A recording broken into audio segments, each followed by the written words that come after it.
오늘 함께 나누실 말씀 예레미야애가 3장 17절에서 26절의 말씀입니다. 구약성경 1147쪽입니다. 예레미야애가 3장 17절에서 26절의 말씀을 우리 함께 합독하시겠습니다. 우리 다 같이 함께 17절부터 합독하시겠습니다. 주께서 내 심령이 평강에서 멀리 떠나게 하시니 내가 복을 내어 버렸으며 스스로 이르기를 나의 힘과 여호와께 대한 내 소망이 끊어졌다 하였도다.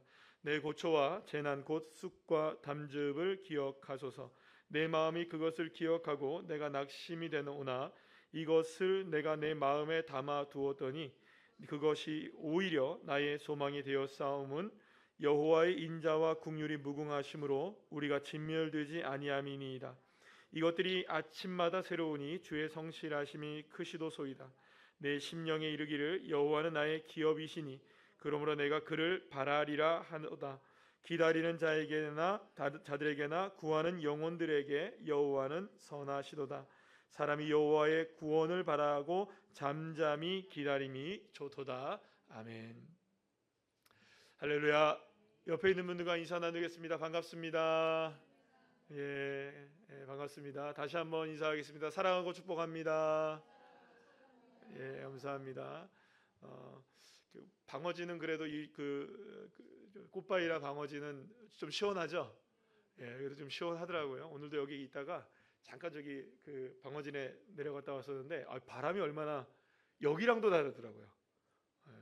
여기랑도 또 다른 온도더라고요. 그래서 굉장히 시원하다는 걸 느꼈어요. 그래서 이번 주에 저희 우리 시차례 목사님 그 두 가정이 울산에 휴가를 왔다 가셨어요. 이렇게 또 잠깐 동안 왔다 가신 분도 계시고.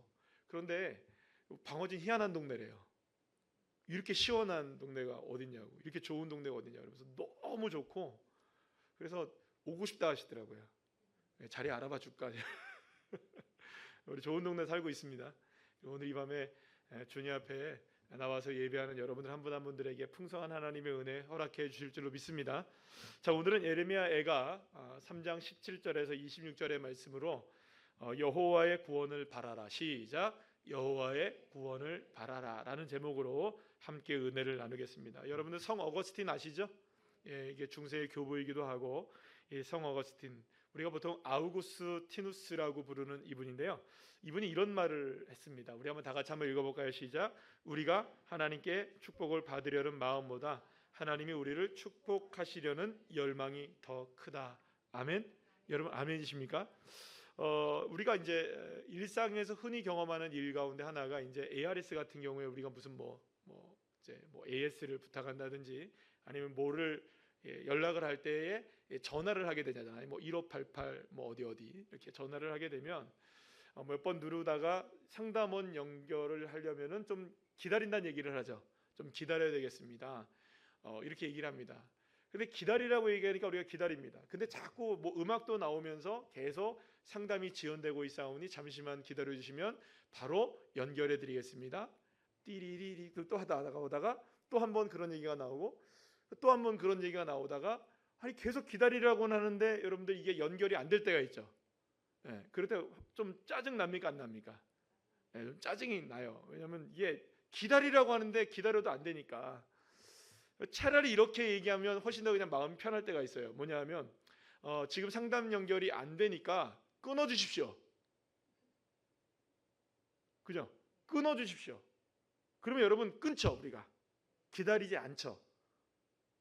그래도 계속 기다리십니까? 이제 만약에 우리 보고 기다리라고 한다면 계속 기다리게 되는데 기다림이 지쳐버리면 우리가 화가 나고 막 짜증이 나고 그런다고요. 차라리 그냥 화끈하게 기다리지 마십시오, 막 끊어버리십시오 하면 모르겠다고 끊어버리거나 아니면 포기해버리거나 그럴 텐데, 여러분 이게 사실 우리가 뭔가를 이렇게 기다린다는 이것이 우리를 굉장히 뭐라고 할까요? 유쾌하거나 즐거운 일이 아니라는 걸 알게 됩니다. 물론 여러분들 내일 소풍을 간다. 소풍이라는 게 요즘 그렇게 즐거움의 대상인지는 모르겠지만 어디 휴가를 간다. 여러분들이 어디 해외 여행을 이제 떠나시게 되신다. 그러면 여러분 마음이 어떨까요, 여러분들? 막 기대감이 되고 설레기도 하지만 그 기다림은요 계속 다가오고 있는 기다림이죠.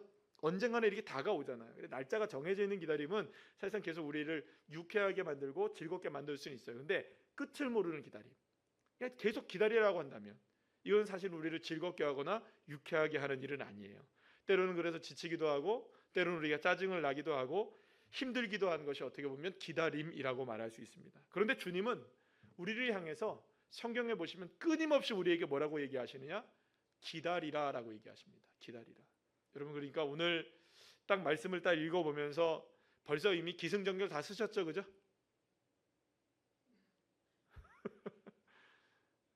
그냥 아멘 하시면 되겠죠, 그죠? 기다립시다, 기도합시다, 그러면 되겠어요, 그죠?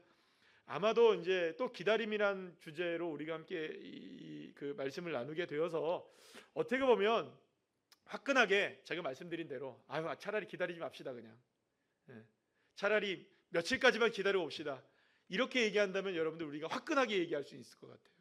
근데 아마도 오늘도 우리가 말씀을 나누는 말씀 가운데 이 기다림의 의미가 뭐냐, 또다시 한번 우리가 이 말씀을 통해서 우리가 지금 역시나 우리가 기다리고 있는 삶을 살아가고 있는데, 하나님의 응답을 기다리고 또 하나님의 역사를 기다리고 또 하나님의 은총을 기다리는 저와 여러분 그 기다림 속에 우리가 무엇을 해야 되느냐, 오늘 이 시간 말씀을 통해서 은혜를 누리고 오늘 기도할 때 여러분들의 삶 속에 놀라운 기다림을 통해서도 역사하신 하나님의 능력을 경험하시는 주의 자녀들 되시기를 간절히 축복합니다. 자, 오늘 본문에서도 우리에게 하나님은 기다리는 것이 좋다라고 말씀하는 것을 보게 돼요. 그러나 아무것도 할 수 없는 이 기다림의 시간 동안에 우리가 정말 마냥 좋은 것인가? 사실은 우리가 이 기다림을 통해서는 우리가 늘 언제나 지치기 쉽고 탄식하며 수렁에 깊이 빠져들게 되는 시간이 언제냐? 사실은 이 기다림의 시간이라고 말할 수가 있어요. 제랄드 멜리 홉킨스라는 영국의 그 목사님이시면서 시인인 분이 계시는데, 이분이 이제 이런 이야기를 한 것을 제가 읽었습니다. 한번 제가 읽어드릴게요. 하나님, 우리는 당신께 찬송을 올려드렸지만 하늘로부터 응답의 소리는 들려오지 않았습니다. 죄악으로 떨고 있는 죄인이 당신께 기도하지만 용서한다는 음성은 들리지 않습니다. 우리의 기도는 황량한 길에 버려진 것 같고 우리의 찬송은 광대한 침묵 속에 사라져 버립니다. 여러분들, 어쩌면 이러한 이 목사님의 이 고백이 여러분들 어느 정도 공감이 되십니까? 이 다른 얘기가 아니라 바로 나의 탄식처럼 들려지는 이야기라고 볼 수가 있을 것입니다. 물론 주님이 우리를 외면하지 않고 어쩌면 저 구름 저편에 혹은 언덕 저편에 주님이 저와 여러분을 기다리고 계시고 또 저와 여러분을 마중 나와 주고 계시다는 것을 우리가 믿고는 있지만, 당장의 구름, 당장의 언덕 넘어가기 쉬울까요? 그게 이제 어려운 거예요. 당장의 구름도 쉽지 않고 당장의 언덕도 쉽지 않은 것이죠. 그렇기 때문에 언덕 너머에 있다, 구름 너머에 있다, 그 주님을 기다린다, 이게 우리를 사실은 힘들게 만든다는 거예요. 그래서 하늘로부터 응답하는 소리가 들리지 않고 죄인들이 용서를 구하며 하나님 앞에 구하지만 주님의 용서의 소리도 들리지 않고 우리는 때로 찬송하지만 황량한 가운데 거해져 있고, 그래서 우리는 늘 언제나 지치기도 하고 주님의 음성을 기다리지만 지치는 그런 삶을 우리가 살아가게 되는 것이죠. 그래서 우리는 우리의 마음속에 언제나 늘 이런 생각들을 하게 되죠. 도대체 언제까지 기다려야 하는가? 여러분, 이 도대체 언제까지 기다려야 하는가라는 이 마음에 있어서의 우리의 울림들은 여러분, 저나 여러분들이나 모두가 다 똑같을까요? 아닐까요? 다 똑같아요. 다 똑같아요. 저는 그러지 않을 것 같죠, 여러분들? 저도 그래요. 도대체 언제까지 기다려야 될까요, 하나님? 언제까지 좀 이거를 기다려야 될까요? 여러분도 아마 그런 탄식이 있을 거라고 생각합니다. 오늘 본문에서 우리가 살펴보게 되는 예레미야 선지자 역시 그런 마음이었어요. 무엇보다 예레미야의 마음은 너무나 크나큰 상실감을 느끼고 있었어요. 왜냐하면 이게 지금 이스라엘이 멸망된 상황이잖아요. 예루살렘이 멸망당하고 성전이 무너지고 바벨론으로 포로로 끌려가는 그 참담한 상황을 목격하면서 이런 상황이 올 것이라는 것을 이미 알고 있었던 예레미야로서는 나가서 그렇게 전했단 말이에요. 이 지금 정신 차리지 않으면 바벨론은 우리를 침공할 것이고 우리는 완전히 다 난리가 날 것이다. 이걸 전했습니까? 안 전했습니까? 정말로 전했어요. 저는 전했어요. 그런데 외치고 또 외쳐도 여러분들 이스라엘 백성들이 변화됐을까요? 안 됐을까요? 안 됐어요. 되지 않았어요. 예레미야 20장 9절 말씀. 그래서 이런 이 탄식의 말을 이 예레미야 선지자가 하게 되는데요. 우리 한번 다 같이 읽어볼까요? 내가 다시는 여호와를 선포하지 아니하며 그의 이름으로 말하지 아니하리라 하면 나의 마음이 불붙는 것 같아서 골수에 사무치니 답답하여 견딜 수 없나이다. 아무리 하나님의 말씀을 전해도 변화되지 않는 백성들로 인해 좌절하고 절망하게 된 예레미야가 이제는 내가 하나님 말씀 전하지 않겠습니다. 왜냐하면 전해봤자 누구만 힘든 겁니까? 내 입만 아프고 내 힘만 쓰는 것이고, 여러분 이거는 뭐 아무런 소용도 없으니 이제는 더 이상 하나님 말씀을 전하는 거 내가 포기하겠습니다. 그러면서 이제 포기를 선언하게 됩니다. 자, 그런데 그렇게 하나님 말씀 이제 더 이상 전하지 않겠다고 포기를 선언하고 다짐을 했지만 잠에 이제 드는 거예요. 그런데 갑자기 마음속에서 불붙는 것 같은 마음이 올라오는 거예요. 또다시 하나님의 말씀을 전해야만 하는 그 사명에 감당을 해야 되는 이 선지자의 사명이 마음속에서 또 뜨겁게 올라오는 거예요. 그래서 중심이 불붙는 것 같아서 골수에 사무쳤다. 그러니까 이 얼마나 이 마음이 뜨거워졌으면 이 골수에 사무칠 정도로 골수에 사무쳐서 답답한 것을 견딜 수가 없어서 또다시 나가서 말 안 들을 건 아는데 어떻게 하는 겁니까? 전파하는 거예요. 그러면 여러분 예레미야의 심정이 어땠는지 아시겠어요? 언제까지 선포해야 됩니까? 언제까지 하나님의 말씀을 이렇게 선포해야 될까? 언제까지 내가 이게 기다려야 되나? 이스라엘 백성들 변화되지 않는 이스라엘 백성들을 바라보며 언제까지 기다려야 되는가? 여러분 오늘 본문 17절 20절에서 예레미야 선지자는 이렇게 고백을 합니다. 우리 다 같이 한번 읽어볼까요? 시작. 주께서 내 심령이 평강에서 멀리 떠나게 하시니 내가 복을 내어버렸으며 스스로 이르기를 나의 힘과 여호와께 대한 내 소망이 끊어졌다 하였도다. 내 고난과 재난 곧 쑥과 담즙을 기억하소서. 내 마음이 그것을 기억하고 내가 낙심이 되오나. 그러니까 이제 이스라엘 백성들 더 이상 진전머리가 나는 거죠. 아무리 선포해도 아무리 기다려줘도 기다리는데도 돌아오지도 않고 언제까지 내가 이걸 해야 되는지 모르겠고 그러니까 너무나 힘겨워서 지금 너무나 이제 그 마음이 다 상해버린 겁니다. 그냥 상한 게 아니었어요. 소망이 끊어졌고 나의 힘이 이제 내가 이제 더 이상 여호와 하나님에 대한 소망을 가질 수 없을 정도로 나는 이제 모든 것들이 끊어져 버렸습니다. 더 이상 하나님 기다릴 수가 없습니다. 하나님을 기다리기 지쳤습니다. 하나님이 이 사람들을 고쳐주시든 이 사람들이 돌아오든 해야 되는데 언제까지 내가 그 중간에 껴가지고 이 일을 내가 감당하겠습니까? 내가 언제까지 이 사람들을 기다리는 것도 지쳤고 하나님이 말씀하셔서 이거를 정말로 이루어 주실지 내가 이제는 장담할 수 없으니 나는 이제 지쳤습니다. 주님을 향해서도 지쳤고 이스라엘 백성들을 향해서도 어떤 겁니까? 지쳐있는, 기다림에 지쳐있는, 하나님의 응답도 지친 것이고 백성들의 변화도 지친 거예요. 모든 것이 다 지쳐버린, 기다리다 지쳐버린 사람이 누구냐? 바로 예레미야 선지자였던 거예요. 그러니까 결국에는 내 마음이 그것을 기억하고 낙심이 됐다. 얼마나 낙심이 됐으면 여러분들 예레미야 같은 선지자가 여러분들이 얼마나 위대한 선지자입니까? 그런데 뭐라고 얘기해요? 낙심이 됐다. 여러분들 이 낙심이 됐다는 말이 어떻게 보면 저와 여러분에게도 위로가 되기를 간절히 소망합니다. 왜냐하면 생각해 보세요. 예레미야 정도의 사람은 낙심돼야 됩니까? 안 돼야 됩니까? 여러분 생각해 보세요. 제가 오늘 낙심이 돼가지고 내가 오늘 예배 안 드릴래요. 오늘 집에 가세요. 이러면 여러분 은혜 되시겠죠? 아우 드디어 우리 목사님이 낙심이 되셨어. 이건 놀라운 은혜야. 이러시겠습니까? 아니죠. 아니 목사님이 어떻게 낙심을 해요? 이러실 거예요? 아니면 목사님도 낙심할 수 있어요? 그러시겠습니까? 물론 낙심할 수는 있겠지만 그럼에도 불구하고 여러분들 제가 막 낙심하면서 낙심 이러고 있어야 되겠어요? 그럼 여러분들이 우리 목사님 훌륭해 이러시겠습니까? 예레미야가 여러분들 낙심하는 모습을 보여야 될 선지자일까요? 안 낙심해야 될까요? 여러분? 안 낙심해야죠. 그래야 예레미야 정도의 선지자죠. 예레미야도 여러분들 낙심할 정도라고 생각하면 여러분들 제가 그러니까 여러분들 그러시면 안 돼요. 영 그러시면 안 돼요. 제가 좀 낙심했다. 그래도 여러분 예레미야 반열이구나 생각하시면 무슨 얘기인지 아시겠어요? 왜 예레미야는 낙심할 수 있고 저는 안 되는데요? 안 돼요. 예, 알겠습니다.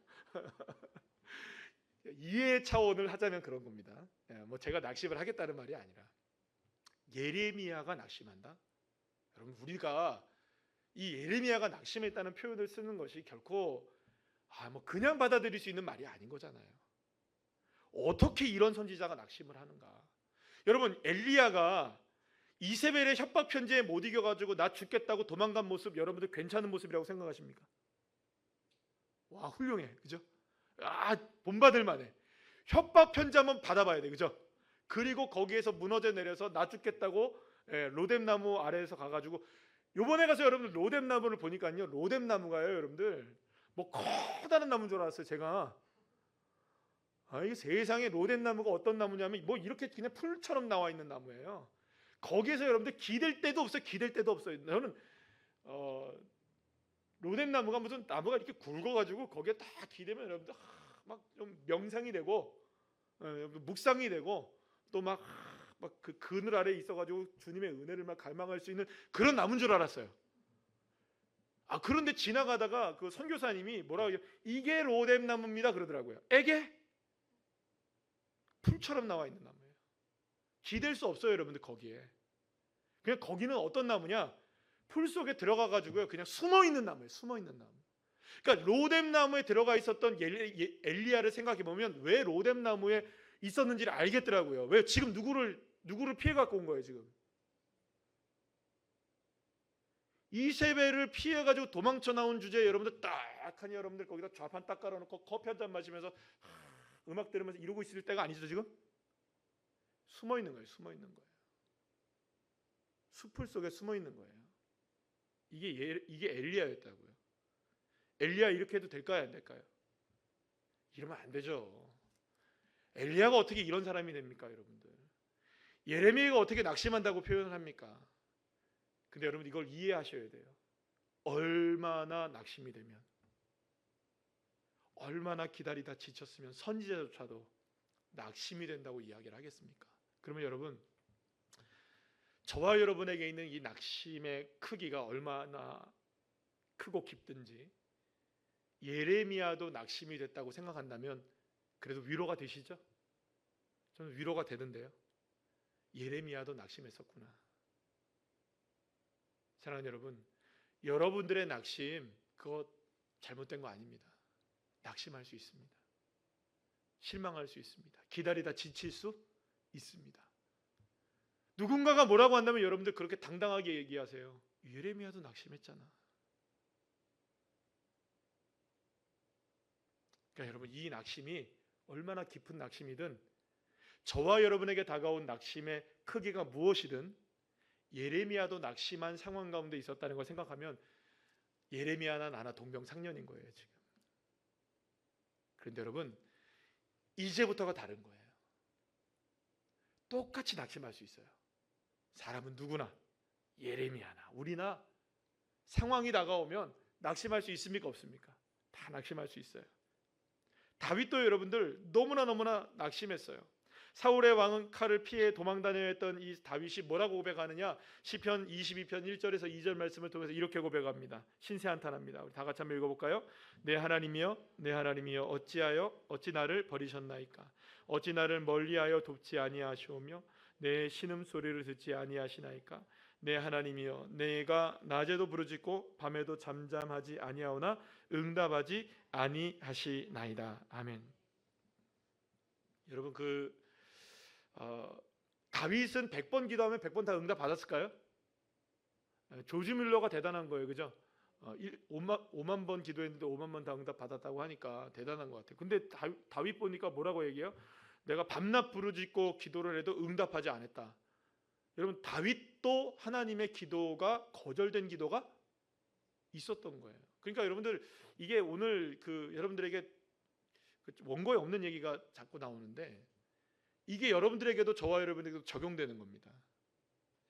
그러니까 여러분들 때로는 응답되는 것이 은혜이기도 하지만 우리의 삶에서 여러분들 응답되지 않는 기도가 많잖아요.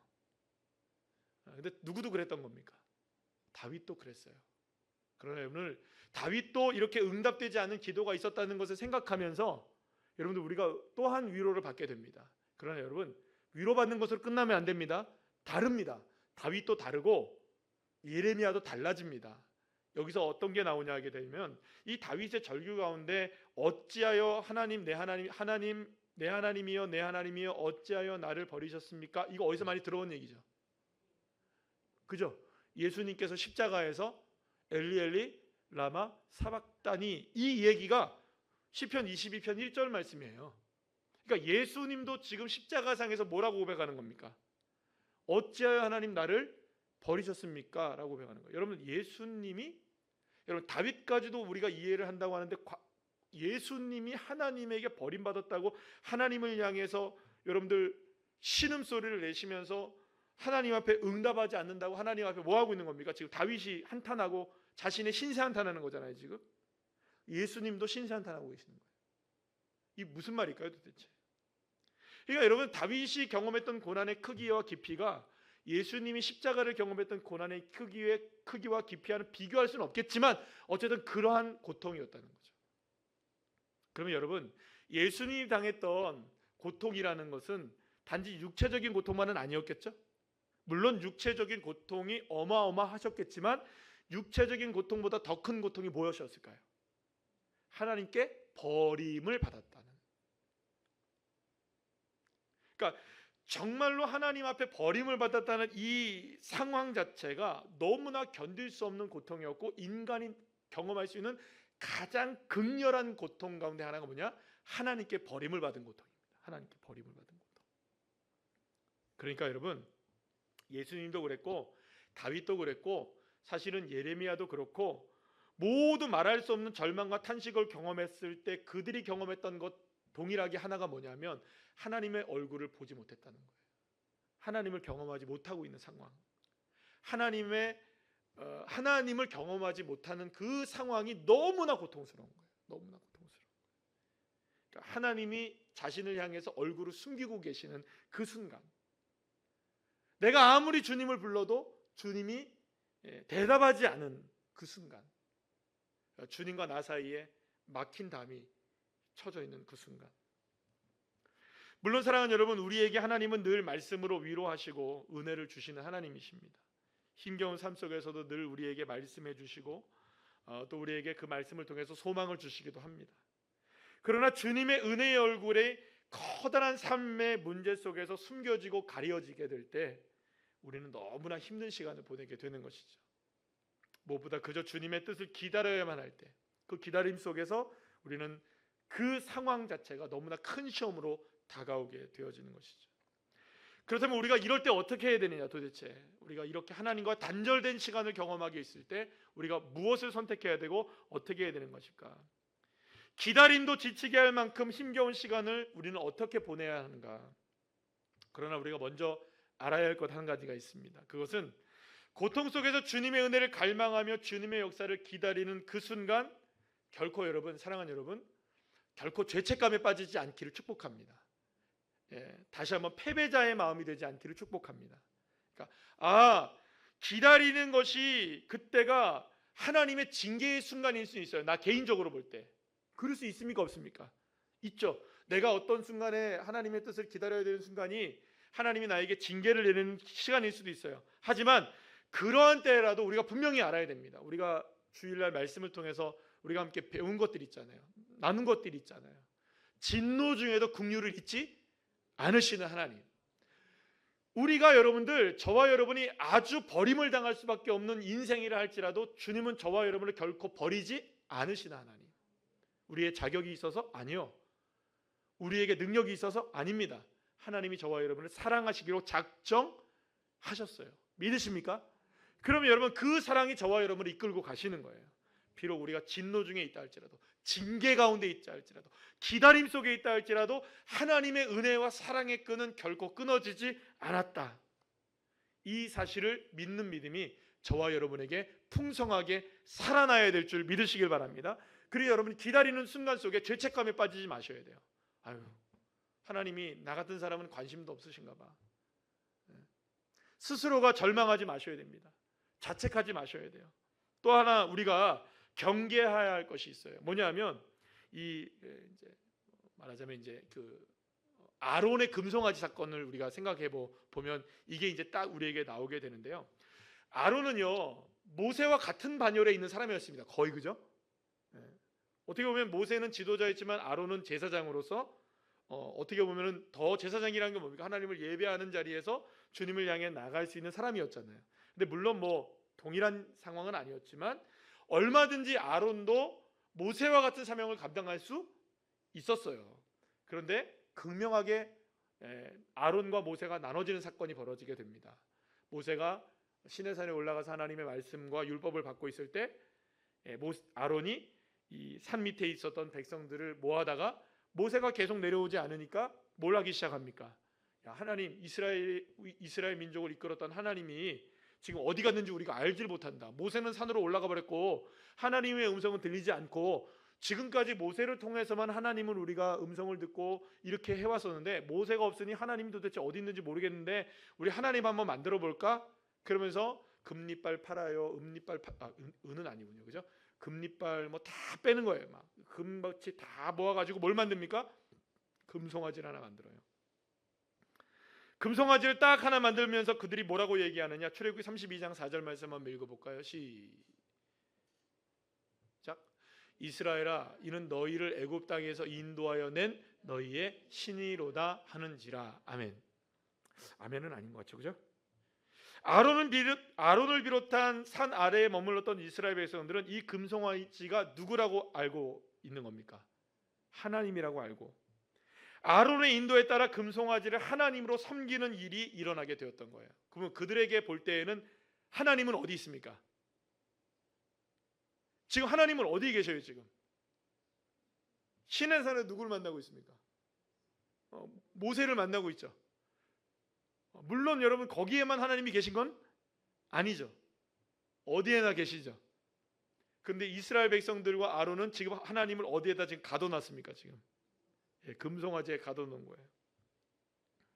물론 여러분 이렇게 생각할 수 있습니다. 당시 아직까지 십계명이 이스라엘 백성들에게 전파되지 않았던, 공포되지 않았던 때였기 때문에 금송아지를 만들어서 하나님을 섬긴 것이 뭐 그렇게 큰 죄라고 이야기할 수 없을지 몰라요. 하지만 여기서 우리가 알게 되는 건 한 가지는 뭐냐면 하나님이 보이지 않고 느껴지지 않고 인식되지 않을 때 인간이 어떤 작업을 하느냐의 문제예요. 어떤 작업을 하느냐. 어떤 작업을 하는 줄 아세요? 인간이 뭘 할까요? 하나님이 느껴지지 않고 하나님이 보여지지 않고 하나님이 인식되지 않는 순간에 스스로가 하나님은 이런 분이다 저런 분이다 라고 하면서 자기의 하나님을 만들어내요. 왜? 하나님이 안 보이니까, 하나님이 느껴지지 않으니까. 하나님은 있어야겠는데, 그래서 내가 스스로 뭘 만들어내는 겁니까? 나의 하나님을 만들어내요. 그러면서 여러분들 이스라엘 백성들이 야 봐라 여기가 바로 이 금송아지가 하나님이다 라고 얘기하고 있는 거예요. 우리도 똑같은 일이 일어날 때가 있어요. 하나님이 얼굴을 숨기실 때, 하나님이 응답하지 않으실 때, 하나님을 기다려야만 할 때 우리가 저지르기 가장 쉬운 유혹 가운데 하나가 뭐냐 하면, 가장 크게 우리에게 다가오는 문제 가운데 하나가 뭐냐 하면 바로 이것이에요. 스스로가 하나님을 만들어내려고 하는 것. 모세가 이스라엘 백성들을 이끌고 홍해 앞에 섰을 때에 이스라엘 백성들 모두는 뒤쫓아오는 애굽의 군대를 바라보면서 이제 모든 것이 다 끝났다고 절망하게 되었습니다. 자, 그러면 그 당시에 이스라엘 백성들은 뭐라고 얘기합니까? 다시 돌아가자. 여기서 우리가 다 죽게 생겼다 하면서 하나님에 대한 인식을 하지 않고 자기들 스스로가 막 판단하기 시작합니다. 막 판단을 하기 시작해요. 그 자기들이 스스로가 길을 만들어내려고 해요. 하나님을 바라보지 않는 거죠. 하나님이 느껴지지 않는 거죠. 하나님이 인식되지 않는 거죠. 그러면 스스로의 길을 찾고 그것이 마치 누가 하는 것처럼, 마치 그것이 하나님이 하시는 일처럼 느껴지기 시작할 때가 있다는 거예요. 사랑하는 여러분, 우리가 하나님의 자녀로서 살아가면서 가장 경계해야 될 것 중에 하나가 바로 그런 부분들입니다. 하나님이 보이지 않을 때, 하나님이 느껴지지 않을 때 기억하셔야 됩니다. 하나님이 인식되지 않을 때 금송아지 만드시면 안 됩니다. 아멘. 만들면 안 돼요. 기다려야 돼요. 기다려야 돼요. 어제 신유빈 선수가 그 탁구하는 걸 봤어요. 그런데 어렵게 우리 일본 선수한테 이기더라고요. 근데 이 해설하시는 분이 현정화 선수가 하시더라고요. 근데 그분이 그런 얘기를 하더라고요. 안 돼요. 지금 나가면 안 돼요. 기다려야 됩니다. 이런 얘기를 하더라고요. 라켓이 자꾸 먼저 나간다는 거예요. 그래갖고 자꾸 실수를 유발하고 있다고 이런 거예요. 그러니까 지금 끝까지 기다려야 됩니다. 올 때까지 기다려. 저는 그게 무슨 의미인지 몰라요. 왜냐하면 나가는 게 비슷하게 나가는 것 같은데 왜 기다려라 그러지? 근데 아마도 그런 것 같아요. 먼저 판단하고 나가려고 하는. 그게 자기의 눈에는 보이는 거예요. 왜? 전문가니까. 서두르는 게 보이는 거예요. 서두르면 안 됩니다. 먼저 나가면 안 됩니다. 참아야 됩니다. 예, 그러면 기회가 와요. 그러더니 이기더라고요, 진짜. 해설자들은 좀 다르긴 다르더라고요. 우리는 못 보는 걸 보니까. 여러분, 그래요. 기다려야 될 때는 끝까지 기다려야 되는 거예요. 내가 나서려고 시작하면 내 길이 만들어질지 모르지만 그건 내 길일 뿐 하나님이 원하는 길이 만들어지지 않는 거죠. 우리가 기다릴 때 가장 실수를 많이 하는 것은 절망에 빠져버리는 것보다 오히려 더 많이 하는 실수는 뭐냐면 내가 스스로의 길을 만들어내는 것이죠. 그러면서 이게 마치 누가 만들어낸 것처럼, 하나님이 만들어낸 것처럼 우리가 오해하고 착각하는 경우들이 있을 수 있다는 것입니다. 금송아지를 생각하셔야 됩니다. 그러니까 기다릴 때는 끝까지 어떻게 됩니까? 기다려야 됩니다. 그래서 이스라엘 백성들을 향해 홍해 앞에 서 있었던 하나님이 그 이스라엘을 향해서 모세를 통해 이렇게 얘기하십니다. 출애굽기 14장 13절 14절 말씀 우리 다 같이 한번 읽어볼까요? 시작. 모세가 백성에게 이르되 너희는 두려워하지 말고 가만히 서서 여호와께서 오늘 너희를 위하여 행하시는 구원을 보라. 너희가 오늘 본 애굽 사람을 영원히 다시 보지 아니하리라. 여호와께서 너희를 위하여 싸우시리니 너희는 가만히 있을지니라. 아멘.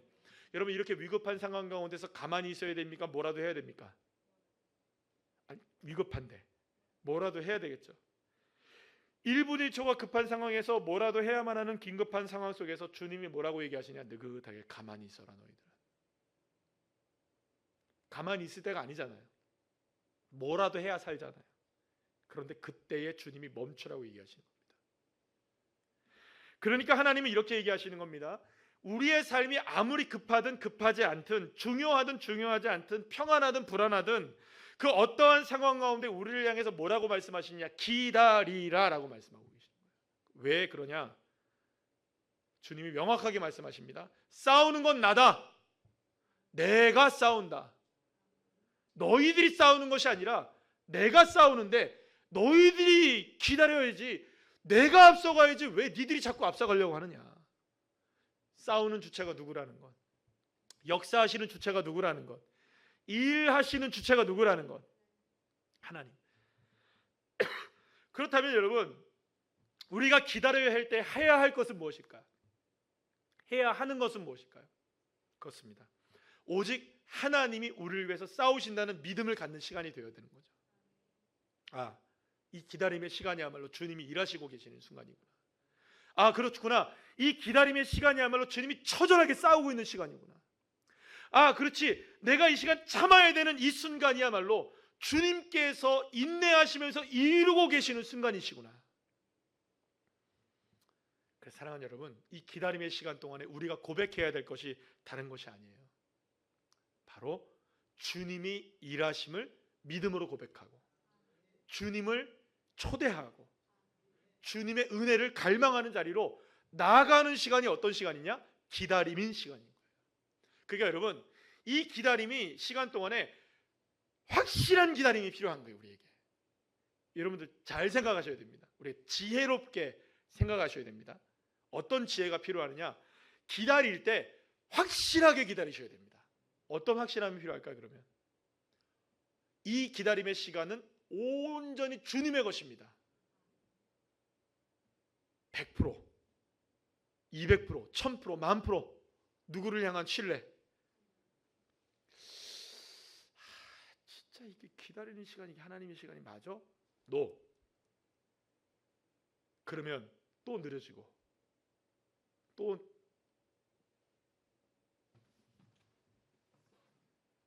무슨 의미인지 아시겠어요? 물론 이걸 우리가 수치적으로 이거 설명할 수는 없어요. 하나님은 저와 여러분이 가나 혼인잔치에서 물을 아구까지 채우라고 했을 때에 그 종들의 모습처럼 그냥 아구까지 아무 말 않고 채우는 사람이 되기를 원하시는 거예요. 근데 우리는 그 채우는 순간 속에서 이거 뭐하러 채운다고 되나 안 되나 수없이 내 생각, 내 마음, 내 뜻, 내 판단, 기다림 속에서 온전해지지 못하고 채우지 못하는 모습들이,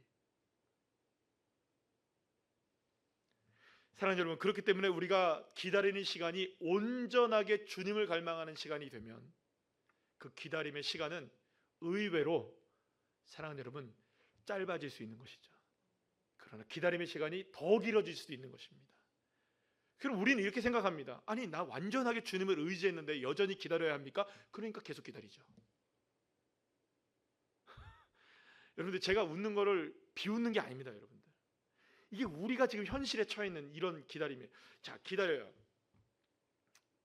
자, 1분을 기다린다고 생각하면 1분 59초까지 기다리다가 1초 동안에 생각을 합니다. 이거 기다린다고 될까? 그럼 완전히 기다린 걸까요? 1초는 못 기다린 건가요? 네. 우리가 이런 거예요 지금.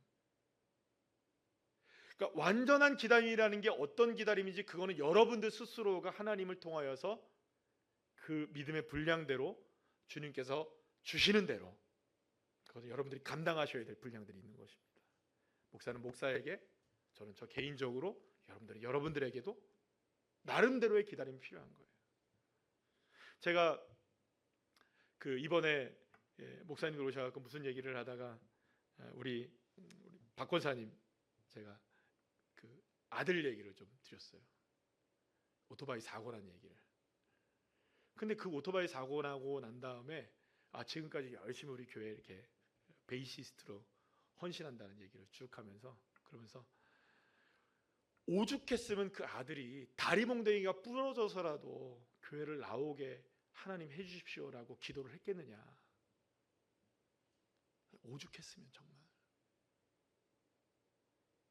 그 오죽했으면 그 마음으로 이제는 그 기다림 속에 다 누구에게 맡긴 겁니까? 이제 생명까지도 다 하나님께 맡기는 거예요. 다 완전히, 뭐 부러지든 말든 이제는 그의 생명은 하나님의 것입니다. 하나님의 것입니다. 근데 진짜로 주님이 시험하는 때가 오는 거예요. 정말로 톡 부러졌는데 그래도 너 감사할 수 있냐? 하나님이 은혜라고 믿느냐? 할렐루야.